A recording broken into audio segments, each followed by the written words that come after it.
That is my house. Out of this house. Tapos dun po sa taas. Dun po, tapos may CCTV po doon. At ito. May room dyan. Tapos, tutulog kita pa sa CR. Dito ay CR.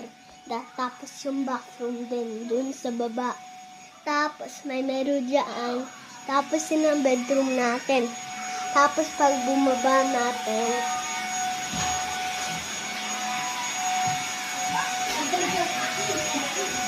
dyan yung playpen. Dyan, Bella din. Ano mo doon sa kitchen ko. Tapos may punabas na din. And see you later, guys.